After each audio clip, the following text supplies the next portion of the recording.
président et aujourd'hui notre candidat, David Kibelfeld.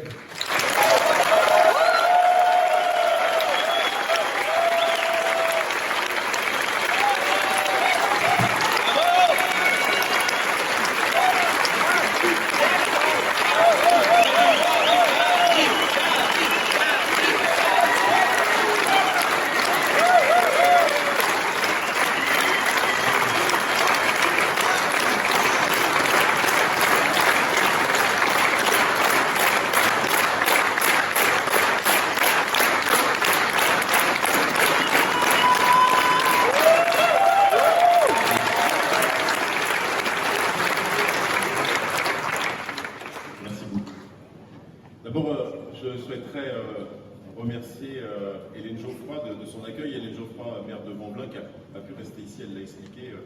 C'est un maire extrêmement actif et je voulais. C'est important pour nous d'être ici dans cette commune, par cette commune avec une énergie débordante. Et je voudrais, à travers Hélène Geoffroy, saluer les Vaudais et les Vaudaises, dont certains sont ici, que j'ai reconnus. Je voudrais les applaudir parce qu'ils sont dans une ville magnifique.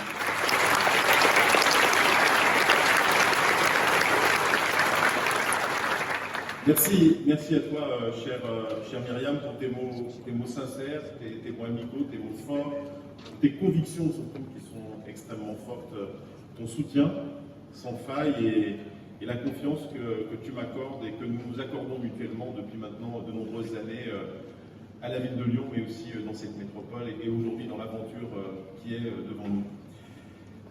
Merci à François-Xavier. Il a exprimé, je crois, par sa présence, que le projet prime au-delà des appartenances politiques. Un grand merci d'être ici ce matin. Merci à toi, cher Georges, pour ton soutien sans faille, ton soutien précieux, ta vision pour une ville, pour une métropole de Lyon. Et merci à travers toi à tous les élus qui sont présents ici, pas simplement d'ailleurs de la ville de Lyon, de Villeurbanne, de Rieux, d'autres communes de cette métropole. Un grand merci d'être présent ici.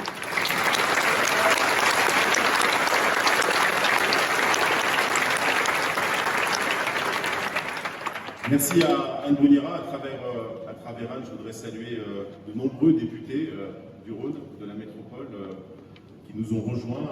Merci pour ta présence, merci pour ton engagement à mes côtés, merci pour ton engagement pour faire ce lien absolument indispensable entre cette métropole et la politique nationale. C'est extrêmement important d'avoir ce soutien. Un grand merci.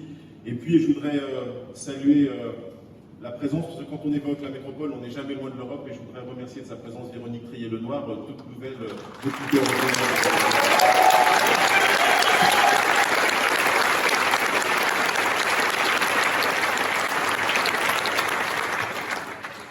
Je voudrais remercier Azouz Begag d'être présent avec nous ici aujourd'hui, le remercier, ancien ministre, mais surtout un habitant important de cette métropole. Merci Azouz.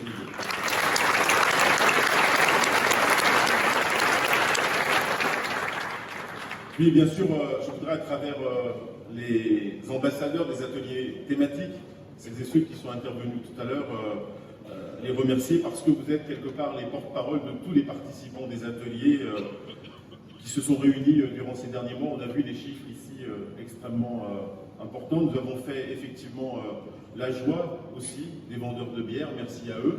Je l'ai vu on a bu aussi un peu d'eau, parce qu'il faisait quelquefois très chaud par la teneur des propos. Merci pour la mobilisation que vous avez produite durant ces dernières semaines. Merci pour les soirées, merci pour la créativité, les créativités et les propositions que vous avez portées et que vous porterez encore dans les prochaines semaines. Et je voudrais vous dire tout de suite ce que j'ai ressenti en écoutant cela. J'ai le sentiment que quelque chose a changé. Ce que j'ai également ressenti, c'est un incroyable optimisme qui vous anime et que vous avez mis au service d'un projet collectif et d'un projet solidaire. Et la solidarité est quelque chose pour moi d'extrêmement important.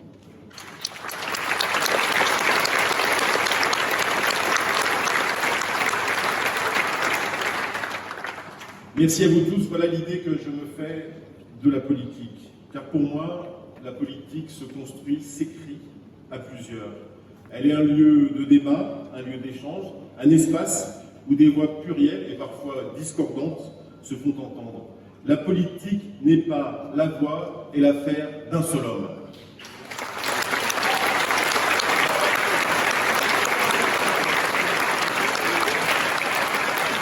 Nous voir tout cela réunis alors que vous venez d'horizons divers, de communes différentes, est pour moi le signal fort de cette matinée. Cela prouve que nous sommes prêts à nous rassembler et à nous engager autour d'un projet. Qu'on ne me dise pas aujourd'hui que les Français rejettent la politique. C'est faux. D'ailleurs, la participation en hausse aux dernières élections européennes en est une preuve. Les citoyens veulent être des acteurs de la vie politique, du changement. Car oui, les temps ont changé. Le temps est venu du renouvellement. Une exceptionnelle dynamique est à l'œuvre, car nous tous, nous partageons et sommes animés par cette même envie de réinventer l'avenir de notre territoire et de le faire ensemble.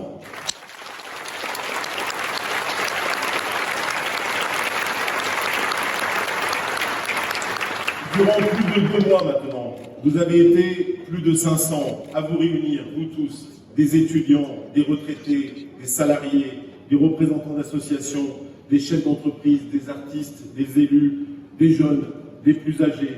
Vous vous êtes réunis pour réfléchir ensemble à l'avenir de notre métropole et apporter ainsi votre pierre à l'édifice. Il m'est arrivé plusieurs fois de croiser certains d'entre vous. Et à chaque fois, vous avez témoigné ce même enthousiasme. Je peux vous assurer que vos idées et vos propositions, celles que vous avez faites, celles que vous ferez, seront intégrées dans notre projet.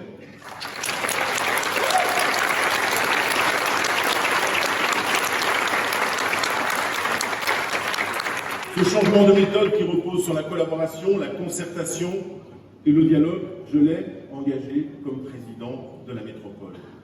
Parce qu'avant d'être un élu, j'ai été un infirmier, un chef d'entreprise, et de ces expériences-là, j'ai retenu une chose.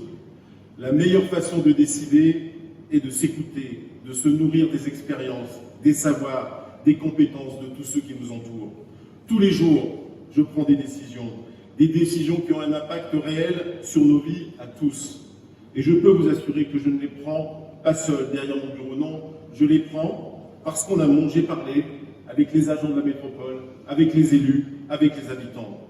Par exemple, j'ai initié sur le quartier de la route de Vienne, et Thomas Rudigos, qui est le député de cette circonscription, suit ça avec beaucoup d'attention et je le remercie d'être présent ici, une mobilisation concertée autour du renouvellement de ce quartier, en y associant les commerçants, les habitants, les associations et les élus locaux.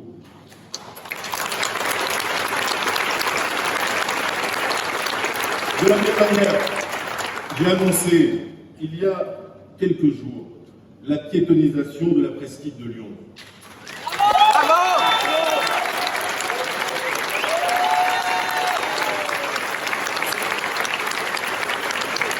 Ce grand projet qui œuvre pour un centre-ville plus apaisé, plus respirable, plus sécurisé.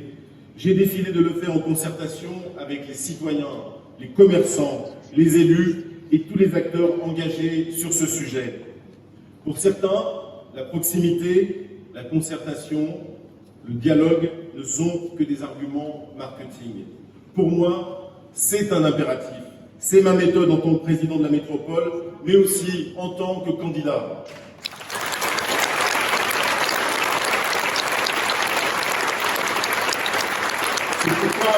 C'est pourquoi nous lancerons en septembre une plateforme participative sur laquelle tous les habitants de notre territoire seront invités à déposer leurs idées, leurs réflexions pour construire notre projet, notre futur programme. Cette plateforme est la continuité de cette incroyable dynamique que nous avons lancée depuis janvier dernier, avec les groupes de travail d'abord, puis avec les ateliers. Et parce que je suis convaincu que les choses ont changé, qu'on ne peut plus gouverner la métropole comme on gouvernait le Grand Lyon. Nous devons désormais changer notre façon de faire, inclure davantage les habitants à nos décisions politiques. Car ce sont eux qui vivent notre métropole, ce sont eux qui la respirent, ce sont eux qui la font.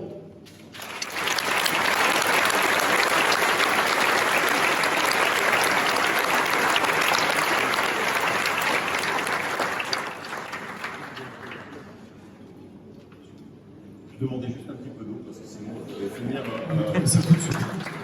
avec quelques signes et je vais garder mon. Voilà. Ça, c'est un beau signe aussi. Merci beaucoup.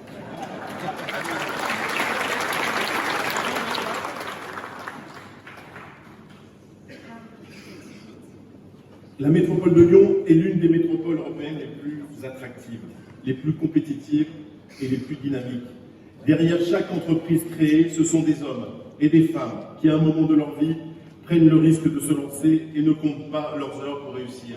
Les entreprises, ce sont surtout des PME, des artisans, des TPE qui parfois peinent à se rémunérer. C'est pourquoi nous continuerons de les accompagner et de les soutenir, car ce sont bien nos entreprises qui génèrent de l'emploi et créent de la richesse.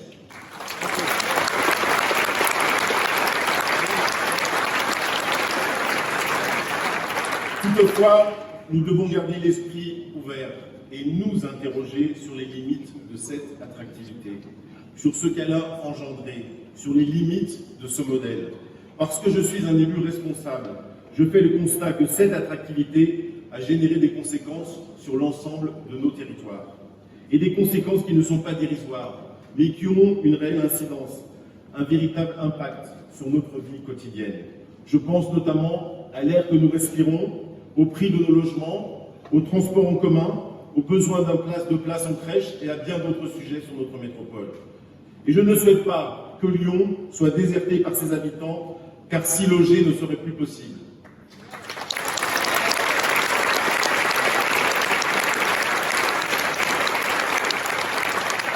Je ne veux pas d'une métropole dans laquelle les plus fragiles et demain les classes moyennes n'aient plus leur place.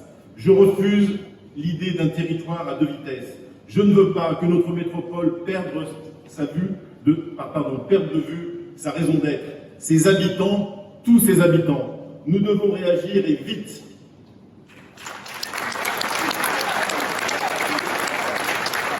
Certains se plaisent à dire qu'attractivité et écologie sont incompatibles, que développement économique et solidarité sont contradictoires. Eh bien, je leur réponds qu'ils ont tort. Avant d'être président de la métropole, j'ai été son premier vice-président, responsable du développement économique. Et croyez-moi, je sais qu'une métropole forte économiquement n'est pas incompatible avec une métropole attentive à tous ses habitants, à une métropole solidaire, à une métropole durable. Au contraire, cette attractivité est une chance. Je suis convaincu que nous disposons de tous les moyens nécessaires, de toutes les forces vives pour parvenir à renverser cette tendance. C'est pourquoi nous devons rompre avec le modèle métropolitain hérité du Grand Lyon. Et nous devons impérativement inventer une nouvelle métropole qui répondra de manière efficace et juste aux grands défis que notre époque traverse, mais aussi aux besoins quotidiens de tous nos habitants, et cela sur tous nos territoires. Bravo!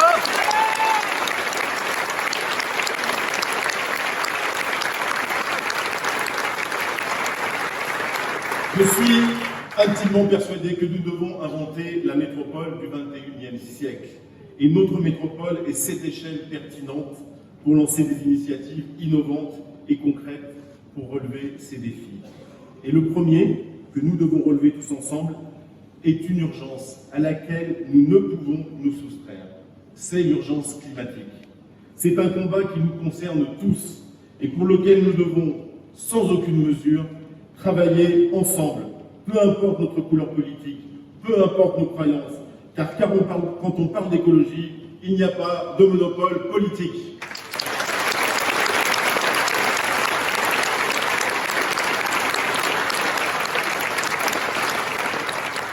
Nous devons prendre des mesures concrètes, rapides, car nous n'avons plus le temps d'attendre. Toutefois, ces mesures ne peuvent pas être prises au détriment des plus fragiles. Nous devons concilier enjeux écologiques et justice sociale. Depuis mon arrivée à la présidence de la métropole, j'ai entrepris un certain nombre d'actions en faveur du climat. Je n'ai en effet pas attendu que l'urgence écologique soit à la mode. Je n'en fais pas un slogan de campagne, je ne suis pas un politique qui verdit ses discours et ses trottoirs à l'approche d'une élection.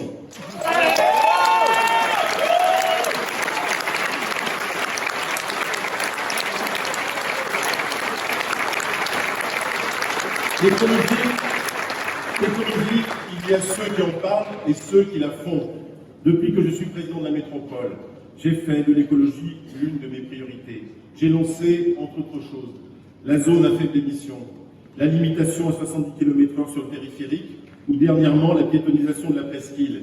Ces mesures ont demandé courage et ambition, car elles n'ont pas toujours reçu un accueil chaleureux, même auprès de ceux qui se disent être plus verts que verts. Parce que c'est cela aussi, être président de la métropole. C'est savoir prendre des décisions difficiles quand on sait qu'elles ne feront pas l'unanimité sur l'instant, mais qu'elles sont les plus justes pour notre avenir.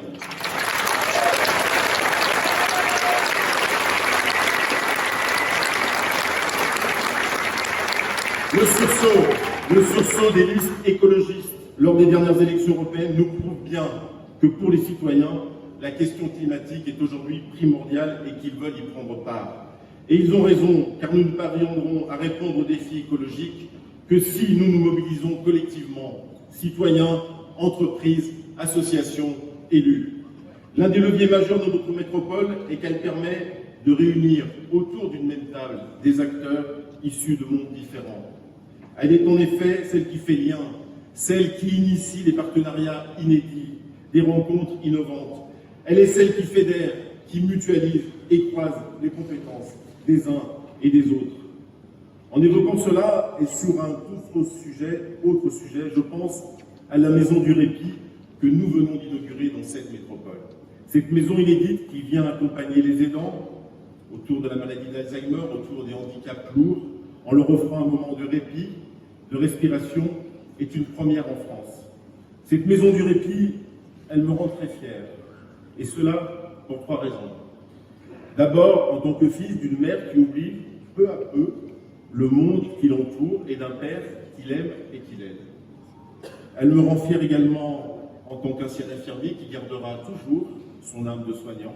Enfin, en tant que président d'une métropole qui a accompagné un tel projet et qui a permis à celui-ci de naître sur notre métropole.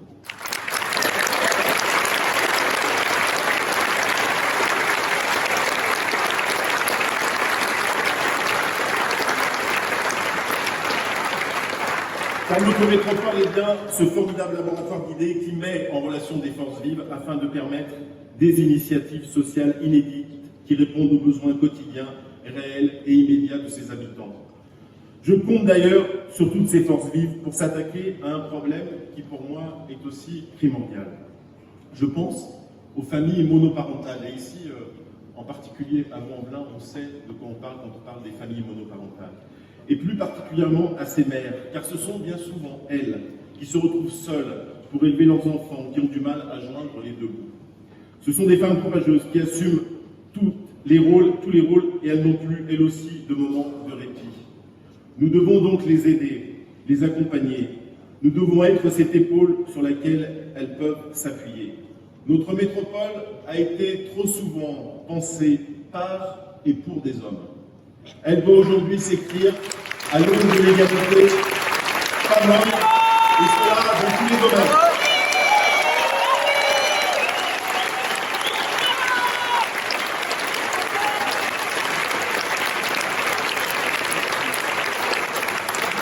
Nous avons commencé, mais nous devons aller encore plus loin, être plus ambitieux, pour une métropole plus inclusive, pour une métropole pour toutes et pour tous.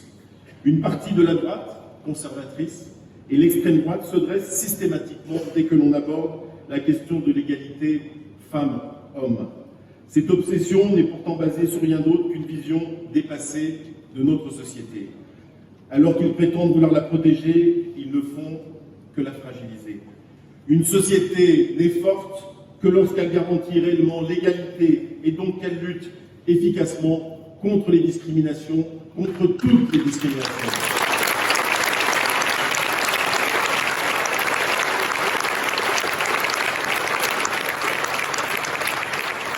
Notre métropole est aujourd'hui une chance dont nous devons impérativement nous saisir. Elle dispose de moyens considérables qui nous permettent d'agir efficacement et concrètement sur le quotidien de nos concitoyens et notamment sur leur pouvoir d'achat. Et en matière de pouvoir d'achat, notre première dépense, c'est le logement. Aujourd'hui, le constat est sans appel. et il est partagé avec la totalité des grandes villes et métropoles mondiales. Nous avons de plus en plus de mal à nous loger, car les prix de l'immobilier flambent. Il y a aujourd'hui deux écoles. Ceux qui pensent que le marché se régulera seul, et ceux qui considèrent qu'il faut prendre des mesures pour le modérer. Je suis de ceux-là. Nous ne pouvons pas accepter cette situation.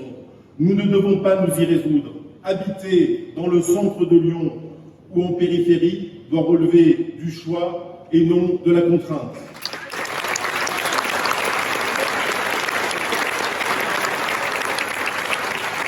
J'avais annoncé devant vous le 6 avril dernier un plan d'urgence. Je l'ai présenté à la presse le 4 juin. Il a été salué, il est en place. Nous ne sommes pas dans la réaction, ici nous sommes dans l'action.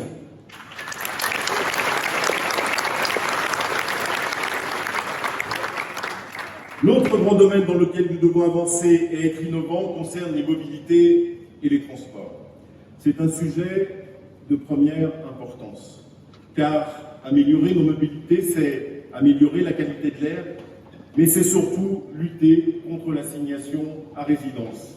Le droit à la mobilité, c'est le droit de travailler, c'est le droit au loisir, le droit au logement, à la santé, à l'éducation. C'est pourquoi la métropole doit redevenir le chef de file de toutes les mobilités présentes sur son territoire.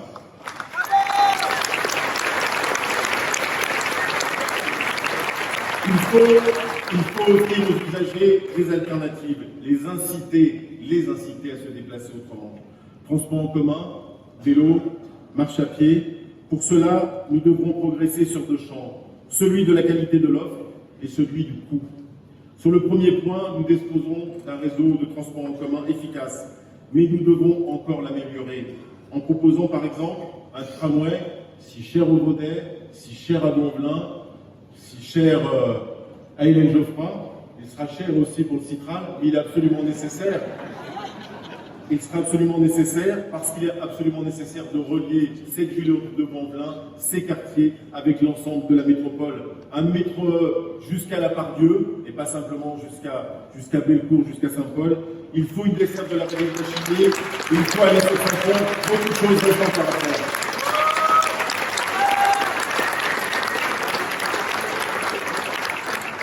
Beaucoup d'élus ici sont présents de communes autour de la ville-centre. Il faut bien sûr imaginer de nouvelles lignes entre ces communes, relier ces communes entre elles. Nous devons aussi imaginer un nouveau plan vélo plus ambitieux, comme nous l'a proposé l'atelier mobilité. Sur le deuxième point, j'ai également annoncé des mesures fortes, comme la renégociation du tarif de Rhône Express. Je crois que la négociation s'est plutôt bien engagée.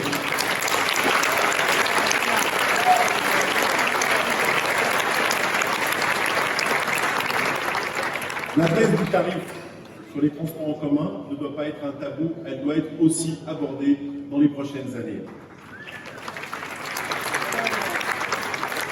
Ces mesures permettront à la fois d'inciter les habitants à utiliser davantage les transports en commun, mais auront aussi un réel impact sur leur pouvoir d'achat, ce qui est l'une de mes priorités. Mais ce que je pense, c'est une vision plus globale. Une métropole de l'usage et du partage, où la multiplication des mobilités alternatives libère des espaces publics, du stationnement et améliore la qualité de l'air. J'ai déjà commencé en annonçant il y a quelques jours l'expérimentation de la piétonisation de la presqu'île. La métropole doit aussi accompagner les communes pour développer de nouvelles solutions, comme le transport à la demande, être force d'action sur le covoiturage. Car les transports en commun dans les zones périphériques étalées et peu denses ne sont pas assez efficaces. D'une manière générale, la métropole doit être celle qui coordonne toutes les mobilités afin d'insuffler une dynamique globale qui réponde à tous nos habitants, peu importe où ils vivent.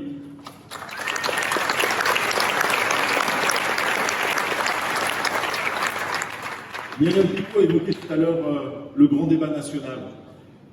Ce grand débat national, il a concerné aussi la complexité des services publics. En effet, un grand nombre de nos concitoyens jugent nos services publics illisibles, parfois inaccessibles. C'est pourquoi je souhaite faciliter l'accès à l'information, grâce aux maisons de la métropole et m'appuyer ainsi sur la proposition France Service du président de la République.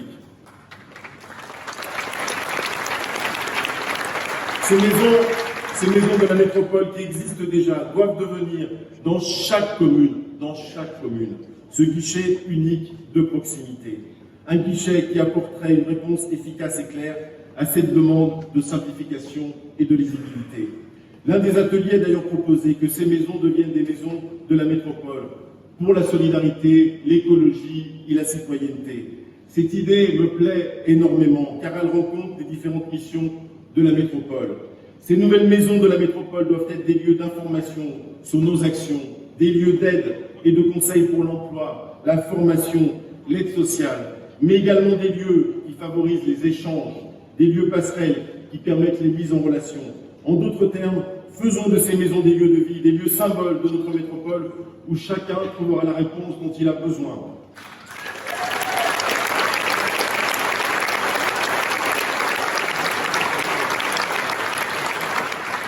Vous le savez, sur la sécurité, je ne suis pas de ceux qui tiennent un discours anxiogène. Pour autant, la sécurité est une préoccupation légitime de nos concitoyens. Elle est un droit fondamental.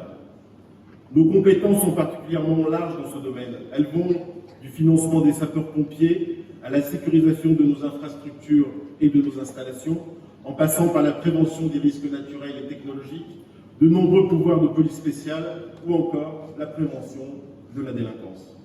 Mais là où je souhaite aujourd'hui que nous soyons une véritable force de proposition, c'est dans tout ce qui concerne la sécurité du quotidien pour les habitants.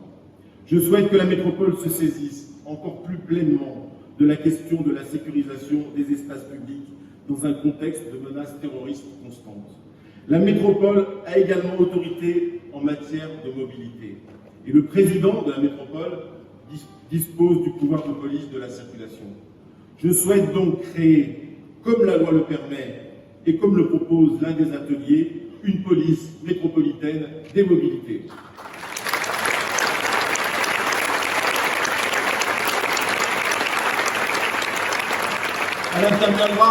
Elle interviendra en renfort de la police nationale sur le réseau TCL et en complément des polices municipales sur la voirie, par exemple devant les collèges aux heures de pointe. Elle pourra ainsi aussi intervenir sur le territoire des communes où les maires le souhaitent. Autant de sujets majeurs sur lesquels nous avancerons collectivement. Nous ne devons rien nous interdire afin d'offrir à nos concitoyens, dans leur quotidien, un environnement plus sûr. Et la métropole doit jouer tout son rôle dans cette coproduction de la sécurité globale.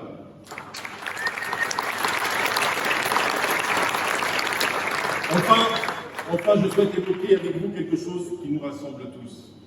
Ce sont nos enfants et plus particulièrement nos collégiens. Nous avons une responsabilité envers eux. Nous devons garantir leur avenir. Aujourd'hui, la métropole prend en charge la construction, l'entretien, l'évolution de la restauration scolaire. Elle contribue aussi au développement des actions éducatives. Si nous n'avons pas de compétences spécifiques quant à l'apprentissage des savoirs, nous pouvons tout de même accompagner nos collégiens pour œuvrer à leur réussite scolaire et citoyenne. C'est pourquoi je souhaite lancer un grand plan global réussite scolaire qui garantirait à tous nos collégiens d'étudier d'abord et avant tout dans de bonnes conditions. Car bien apprendre, c'est d'abord apprendre dans des collèges bien équipés et qui leur assurait un véritable accompagnement. Aide aux devoirs, aide à la parentalité. Parce que dans ce domaine-là, tous les enfants n'ont pas la même chance. Et notre devoir, notre responsabilité est de leur garantir cette égalité des chances, de leur garantir la réussite scolaire pour tous.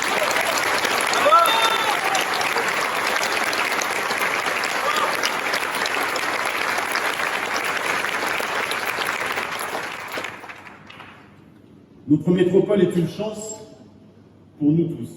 C'est pourquoi ces premières élections métropolitaines sont capitales pour l'avenir et le succès de notre territoire et de tous ses habitants. Mais je suis convaincu que le succès de notre métropole passera également par une nouvelle relation aux agents, aux élus et aux habitants. En effet, aujourd'hui, les habitants de nos territoires ne savent pas réellement à quoi sert la métropole, quelles sont ses compétences. C'est pourquoi je souhaite construire un nouveau modèle qui soit à la fois plus transparent et plus ouvert. Je l'ai déjà amorcé, comme je vous l'ai déjà expliqué, en multipliant les échanges, les concertations et les rencontres. Je proposerai donc la création d'un conseil citoyen à l'échelle de chaque circonscription métropolitaine avec un budget participatif. Ainsi, la métropole renouera concrètement avec ses concitoyens.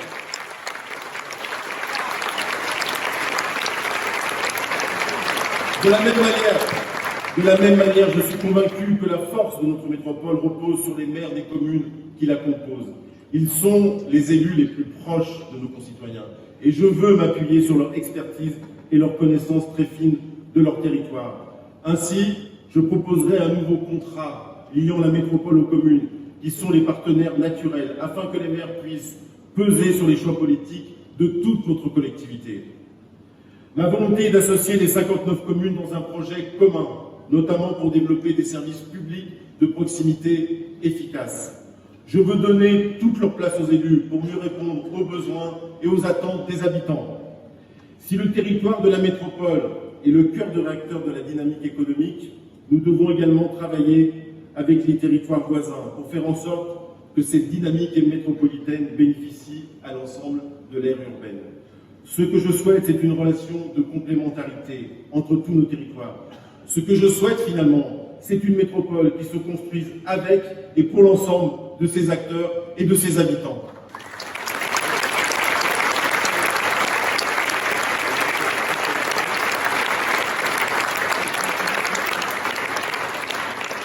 C'est cette métropole que j'aime, c'est cette métropole que je veux. C'est pour ça que je suis candidat. Et je veux être président de cette métropole. Parce qu'aujourd'hui, je suis le seul capable de rassembler. Les politiques que je mène ne sont pas partisanes, mais sont au service des habitants. Ce sont des politiques qui répondent à des besoins, à des urgences. Oui, je fais de l'écologie l'une de mes priorités, mais au même titre que celle en faveur du développement économique ou que celle qui vise à permettre aux plus fragiles d'entre nous de se loger décemment. Car ces politiques ne s'opposent pas. Au contraire, elles participent toutes à faire de notre métropole une métropole attractive et attentive à tous. Aujourd'hui, je suis en capacité, et vous le prouvez ici ce matin, de rassembler et de rassembler largement.